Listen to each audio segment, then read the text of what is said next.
thanks for watching the CB vlog. If you guys are liking these videos, go down, hit subscribe below. And if you're loving them, check out patreon.com/commandersbrew to help support the show.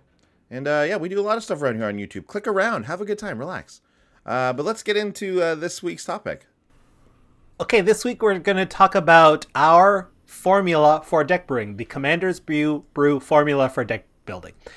Andy and I are going to share our kind of starting point numbers of how we put together things for decks. And then we're going to talk about like why we pick those numbers, why we like those numbers. And yeah, we'll kind of give you sort of a loose skeleton so you can kind of brew decks the Commander's Brew way. This is not any official formula that we use. And I think if you look at the decks we put out for our deck decks, sometimes they don't apply to these formulas. But that's more because we want to show you some more neat moves and let you kind of do it to taste. What should be obvious here is this is something that we do, but obviously you're going to adjust these numbers as you see fit for your decks and your metas.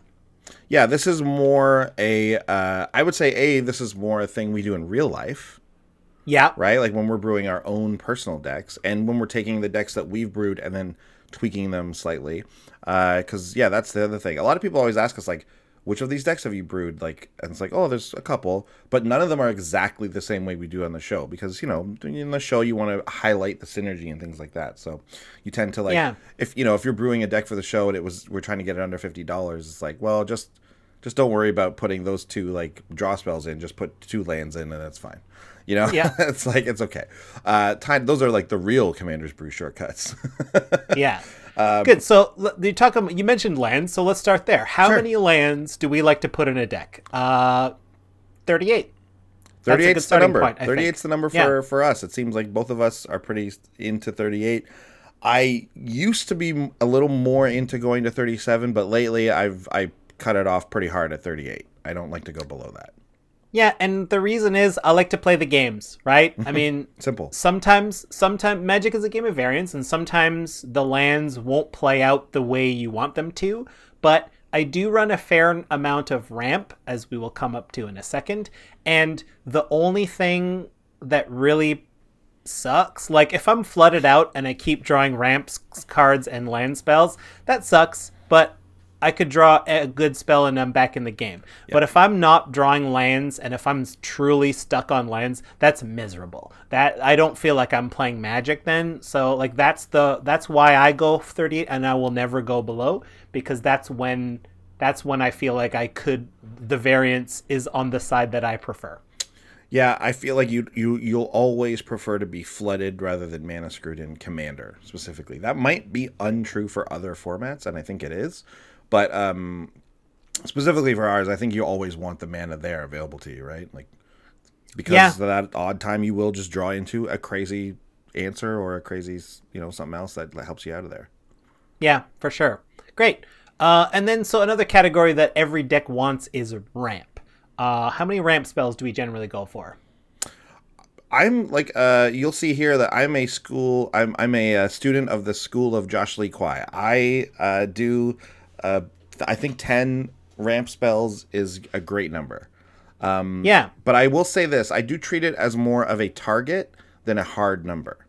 So I can, like, if I have 9 ramp spells, I'm not going to sweat it too much, right? Like, even if sometimes if I have 8, depending on the deck, I'm not going to sweat it too hard and be like, oh, I got to make a cut for a ramp spell. It's like 8 to 10, I would say, is usually the number. But I do like to lean towards 10. So, yeah, that's me personally. What about you?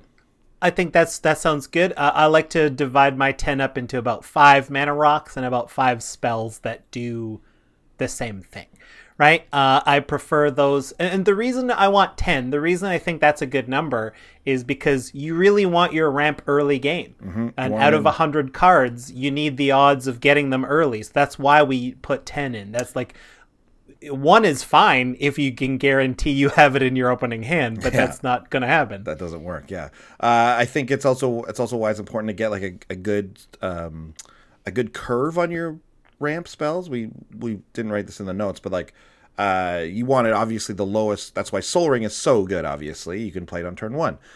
So you want stuff that's like that. I tend to lean away from like the 5 and 6 mana ramp spells.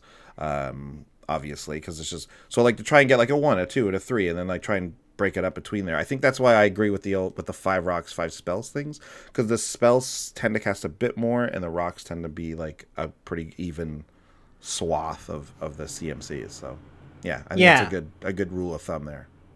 Yeah, I don't like to go too much more than that, because when you keep drawing ramp spells after you've got tons of stuff, it is a sort of a dead card, like, you know, outside of rare corner cases. Oh yeah, absolutely. Yeah, you don't. The same goes for lands, really. Like, you don't want too much more than that. Like, you can make arguments. Obviously, deck dependent is that everything is deck dependent, but like, if you get too much, then you're more likely to flood. So you just try and find that sweet spot. And I think for us, in the many decks we've brewed and ended up actually playing, this seems like a pretty sweet spot to be in. Yeah, we want to take our first turn or two doing some ramp, because this is not really a game where aggro is a thing. Like, it's very rare that like one person can just take out the table with an aggro strategy. So we can afford to take off turns 2, maybe turn 3, ramping for future turns. And also because everyone else is doing so, you got to keep up. Like, you can't, if everyone else is ramping and you're playing like a 3-drop creature, you're gonna fall behind before too long. Yeah. What about draw spells? Now, I mentioned that I am a student of the school of Josh Lee Kwai, so I also like 10 draw spells. If I can get them. Sometimes they're tougher to come by depending on your colors, obviously, but aiming for 10 draw spells, I think, is a good move. Yeah, I'll personally go a little bit lower on that count. And I like to think about it like I want like about 2 big draw spells and then like 5 or 6 utility draw spells that I can just cash in at any time. And I'm not including, like, I guess I'm not including my cycling lands as that. Like, cycling lands could function as little draw spells depending on how you count this category.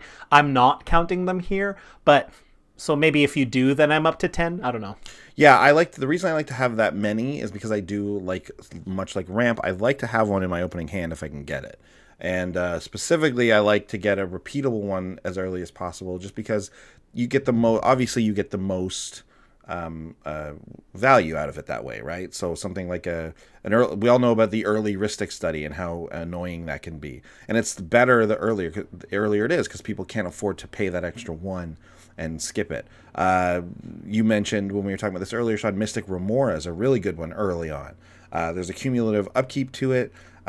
But also, people can't afford to just pay the extra 4 to get around it. It's so hard, right? Yeah. And they're playing their ramp spells, which are non-creature spells. So Mystic Remora is a really good one to have down early. It doesn't cost much. So yeah. So I like to get those draw spells out as early as I can, and just at any time you also want to be able to chain them into one another, like especially later in the game when you hit one of the big draw spells, and then it's nice to have another one for the next reload. So. Yeah, and what you're kind of alluding to is the topic of mana sinks. I mean, we don't have that as a specific category because that might be commander dependent. That's like all too deck dependent. But like your draw spells are often your mana sinks, right? If you've got nothing to do and the turn is coming to you, you can cash in a draw spell. And that's why I think 10 is a great number, because ideally when you're cashing in one of them, as you mentioned, you want to get another one close behind it, so you always have the ability to do that, right? The perfect timing for a draw spell is when you're just reloading a hand when you're out of stuff, but you need to have more than just a couple, because like you like not having one is the worst. Right? Not being able to draw, not having a hand and not drawing a draw spell sucks. It sucks, yeah. And this is a full topic on its own, and I think in the future you can look forward to seeing us do a CB vlog on this. But without going too deep, like the best draw spells, it's funny you mentioned mana sinks. The best draw spells are not mana sinks, but then also like it's good to have ones that are though. At the same time, like there's a lot to talk about there.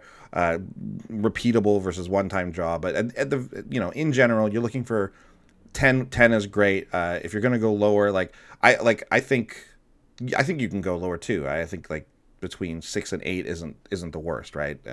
And some color combinations you'll just have to deal with there not being that many. You're right. So you're gonna be in trouble anyways, Boros. Okay.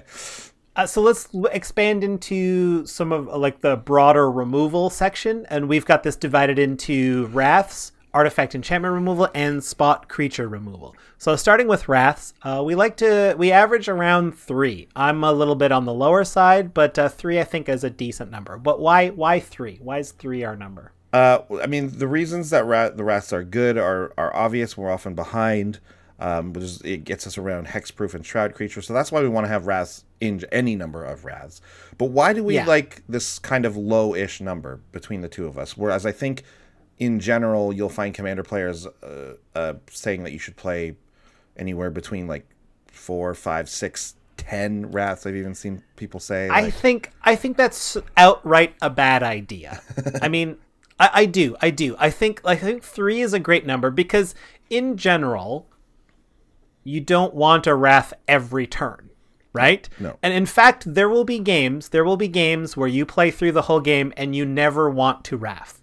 Like there will be games where you're like, you know what? I don't want to wrath this game because I'm in a good position. I've got some key creatures here. I might be slightly behind in just like power toughness total or like creature equity, but in general, a wrath hurts me almost as much as it hurts the next person. It's just not worth it.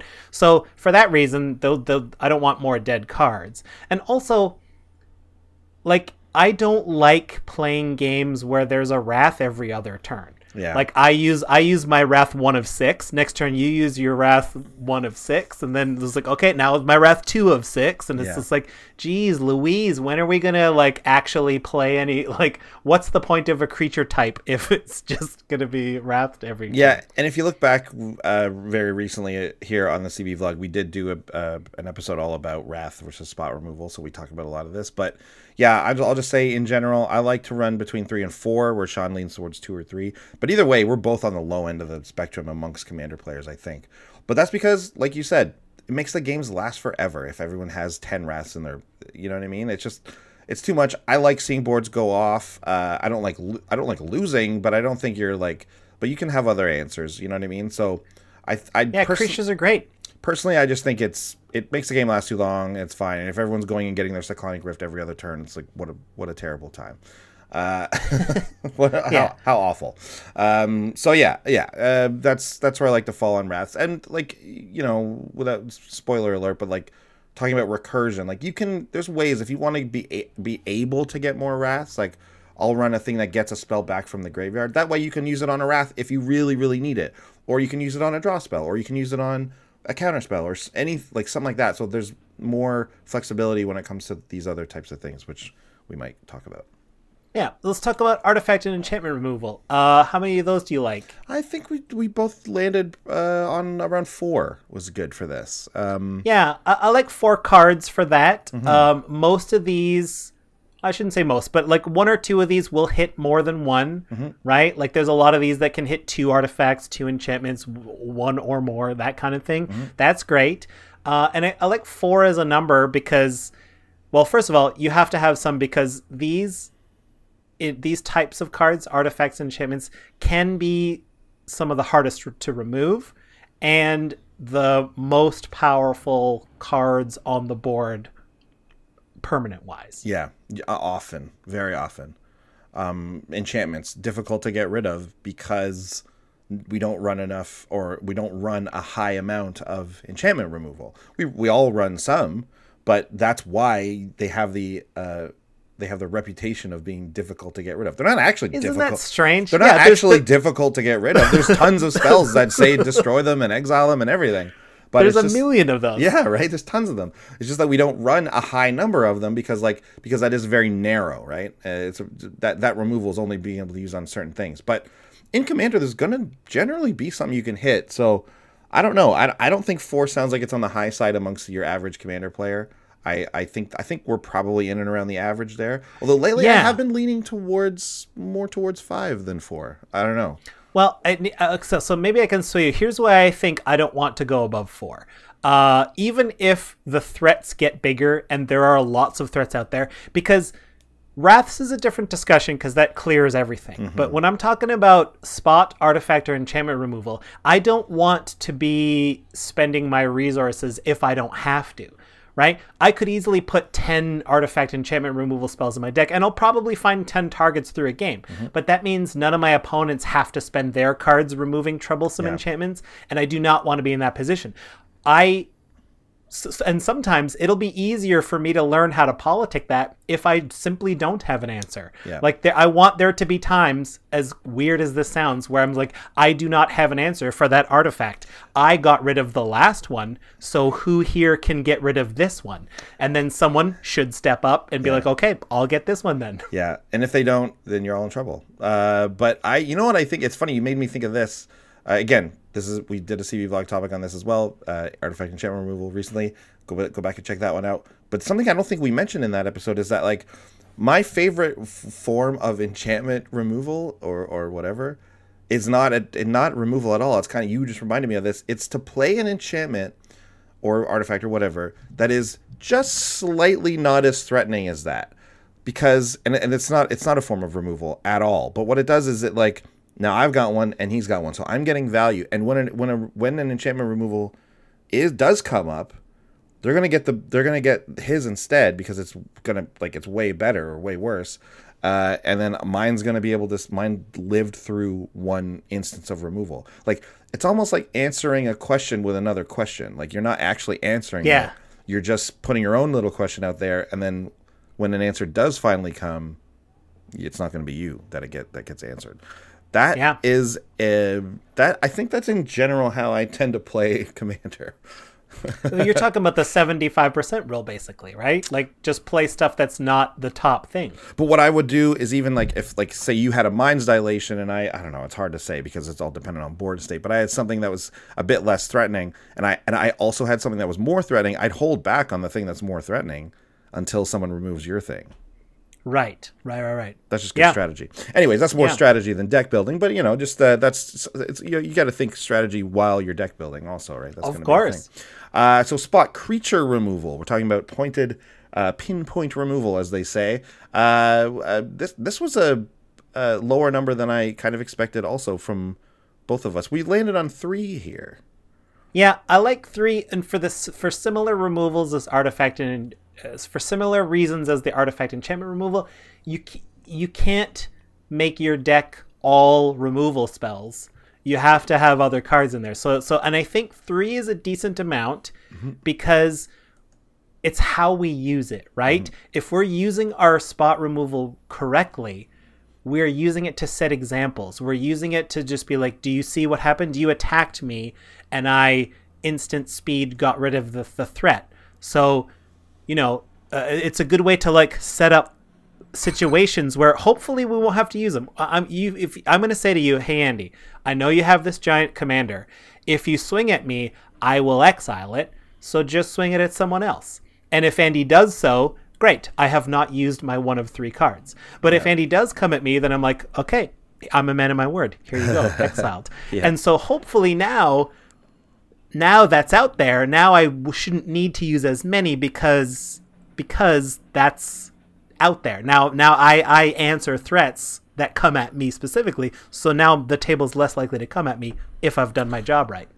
Interesting, yeah, and you want to support that with card draw. Oddly enough, you want to be able, because you want to have that full hand, so people will be like, "Well, what else do you have?" You know, so you're running a lot of these spot removal spells. Anyways, I'll go back to the Wrath example of, like, this is what I meant, or not the Wrath, the draw example. What I meant by a mana sink is because the table goes around and now it's almost my turn again. I'm just going to cash in a draw spell, and now it's like, now I've got tons more answers. Maybe you don't know. Definitely. And also, finally, here we have tutors. And this is a real controversial subject. A lot of people, I think, will land on a bunch of different numbers for this. But for us, we generally landed between 0 and 1. Yeah. I generally don't run tutors, and that's because I like decks to always be interesting to play, right? Like, I have to find. What about running lines. tutors makes it not interesting for you? Well, because I end up tutoring the same thing every time. Like, if it's like, oh, this deck wants to combo out with these 3 cards, so I just tutor for them, and then there you go. My deck's done. Tutors bring you consistency. That's the reason they're good. That's the reason people play them. That's the reason people want them in their commander decks, because we're in a singleton format. So tutors are add redundancy, which is a good thing in Commander. But there's a thing where, and I found this. So I had a deck with a bunch of tutors in it at one point, like when I first started playing. It's my Carador deck actually, and I would just always find the same cards, and it became boring because I had all these other little strategies in there that I would never get to, because with the first tutor that came around, I'd go get Revelark, and then I'd go get Karmic Guide, and then I'd create this combo, and it's like, oh man, that's not what I want to do. So I just started taking all the tutors out, and then the variance is way more fun. So if your aim is to have it, or not your aim, but if your style of play is that you want more variance and you want and that's fun to you, that's why then you're going to run less tutors, and I think it's better for you to run less tutors. If you're, that's the Commander's Brew way. That's how we play. Totally, exactly. And if your style is to run a bunch of tutors and you want to be very consistent and hit the same exact thing in your deck every single time, then you're obviously going to run a lot of tutors. So it's not like one way is right or wrong. It's just like there's different philosophies to deck building, and it again, not one of them is right or wrong. It's just it's all about your preference. I do like to include one in general, in mostly though just where it's available, like in a black deck. I'll toss in a Diabolic Tutor. A lot of people say Demonic Tutor. Well, that's obviously the better version. It only costs 2, and but it's very expensive. But I also kind of like Diabolic Tutor because it's a real cost to have that card in your deck. The downside is the cost, right? It's hard to do Diabolic Tutor into something else. And actually, I think that's why it's kind of like good for this like 75% philosophy of deck building also. You gotta really pick the right time if you're gonna go get the one card that is gonna save you or win you the game or whatever. And quite frankly, I run no tutors because I will never tutor for an answer that the table wants. Right? If there's unless a card it's gonna kill you or something. No, specifically you. I mean. No, but like, I mean. No? Yeah, you would. I mean, if we're just talking about a creature, like I'm not going to put a tutor in the deck so that I can stop a card that will kill me, right? Most of the time, the table's looking around and they're like, "There's this sick enchantment with this commander. Butler's going to win the game next turn unless we can deal with this enchantment or his commander. I can't do it. Can you do it? I can't do it. Can you do it? I can't do it." It's like, well, I could tutor for something, but then like, what does that do? Like that just keeps everybody alive. In my personal opinion, this is Sean talking here. I would rather just give Butler that win. We'll shuffle up and play another game where maybe my deck can get a faster start. Maybe I can politic my way better. I'm going to be in a better position next game, I hope. Because like I don't want to waste, and I never want to waste my resources just protecting the whole table. That's not what my deck wants to do. That's a very interesting angle on things. I think if I'm going to die, I use my that's what my resources are there for. Is to keep me alive and to help me win. So I'm going to use them. That's what my even if it does benefit the rest of the table. Like it, like and I do mean like I don't mean just a threat. Like someone plays a Blightsteel Colossus. I'm not going to tutor right away and get rid of it to try and get rid of it. We'll see if it's even going to attack me first. We'll see what it's going to do, right? Like I guess I'm never going to. If I have a spell in hand that will save my life, of course I'm going to use it. But I'm never going to like. I'm not going to build a deck with a tutor, right? For that, and like that's yet another reason I wouldn't use a tutor, right? Like a lot of people say, "I'll use tutors for answers." It's like I've got answers. And if I don't, I'll use politics to hopefully someone else can do it. And if none of us can answer it, good job, friend. You won the game. Like, great. I'm with you in that. Like, I'm not going to build a deck with a bunch of tutors in it to always be doing that. But like, let's say you did have a deck where you did include the one tutor because of whatever reason. And like, let's say it's like, like in Epic Experiment, we have Mystic. We have a couple of tutors in there because we need to get Epic Experiment. It's like very important, right? So let's say you're in that situation where you have a tutor that can go get you a different card to save you because you're gonna die if this guy gets to untap. You're saying you wouldn't use it to like get rid of the thing or something? I'm saying I wouldn't have the tutor in the deck in the first place. But you would in this instance because it's something like it's like an Epic Experiment. Let's say like just for that's the setup. Right, but like this discussion is why I don't want to run a tutor because I don't want because like now we're on the slope, right? Like, so now we're using one tutor for that. I was like, well, now I'll put in 2 tutors, one for the one to save my life and one to get the card I want to get, right? It's okay. I'm not talking about the brewing philosophy. I mean, like, because I get that and I'm with you on that for sure. What you said something so interesting earlier. You're like, if I had to tutor for an answer to save myself and the table, I would just let that person win. So I'm trying to get like at like okay, I can expand on that. Yeah, so what we're talking about then, that would have to, so let's assume I did run a deck with a tutor in it. Sure, yeah. Let's say you had a demonic tutor in your hand. Let's say. Sure. If that happened, I was borrowing someone's deck maybe. Sure. It's not my deck. It's very clear. It's not John's deck. But like, what are my chances of winning in general? Like, has this been a great game? Has this been a 45-minute game? Do I think I can pull it out because I've still got good resources? Sure, why not, right? Mm-hmm. But if it's like a scrappy game and we're playing arch enemy and this person keeps like basically teetering on the win, it's just like, you know what, this has been good enough. Like, I'm tired of this. I'd rather shuffle up and play again.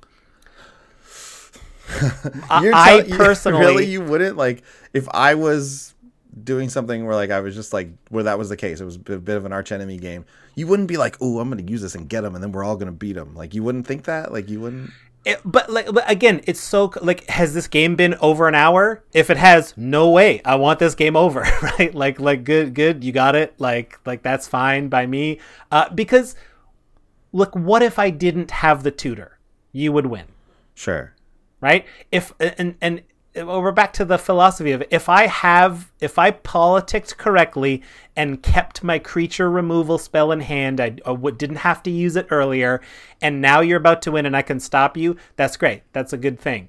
But like, I don't know, man, tutor just seems like you don't have to do the politics as much because all your cards do everything you want them to do.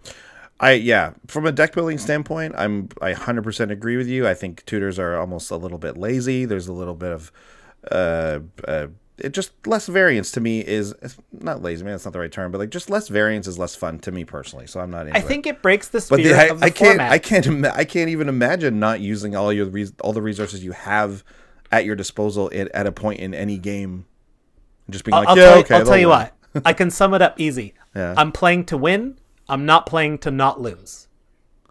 Right. So playing to win, shouldn't you use everything you can to try and win? But there's a difference between using resources to win and using resources to not lose.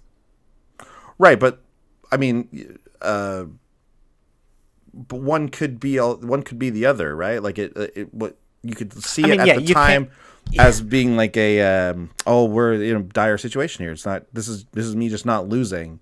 But I mean, again, like if I've got cards in my hand that can go towards my strategy to win, maybe I do. Mm-hmm. If I don't, and I'm clearly 4th place and everybody else is like doing a bunch of stuff, no way in hell I'm letting the 3 of everybody still keep me in 4th place. I don't want to live longer at 4th place. If it means game over right now and I get to get back in 1st place next game, I'm doing that.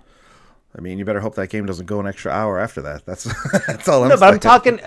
But I'm talking the one that ends the table. Like, this game is gonna end if we don't answer the threat. It's like, yeah, great. I want it to end. I'm losing this game anyway. I do not want to make this game go longer. Oh, interesting. All right, I'd love to hear what people say about that. Okay, but yeah, that's it. That's it. It's been long enough. I feel like that's it. Yeah. So just to sum up, great. So to sum up, well, if you've been doing the math, we're about at, we've given you a little bit of a range, but we're about at 69 cards. Nice. So that means we've got exactly 30 cards left to be the core of the deck, to kind of go outside of the staples, the interesting cards, the personality cards, right? This is what your deck gets to do. This is how you get to express yourself in those 30 cards. And you can even go a bit deeper and just try to find cards specifically in those categories that do what your deck wants to do anyway. By maybe you don't take the most optimal draw spells, you take the ones that have synergy with what your deck's doing. That's how we brew. Great. Yeah, there it is. Honorable mention goes to counter spells, because those are their own thing, kind of, and they're kind of a staple in just one color. And there's probably a few other things for us, some other colors too. But there you have it. Like we said, go hit subscribe if you like these videos, and we'll see you guys next time. in the vlog. Bye. Bye. Big thanks to all our patrons who make these episodes possible. Yeah, and if you want to check out more comedy videos, check out our Brews News playlist. Make sure you follow us on Twitch TV to see when we play live. If you want to chat with us, head over to Twitter. We're at Commanders Brew. And please hit subscribe to ding the bell and find out when we got new stuff coming out. See you next time. Bye.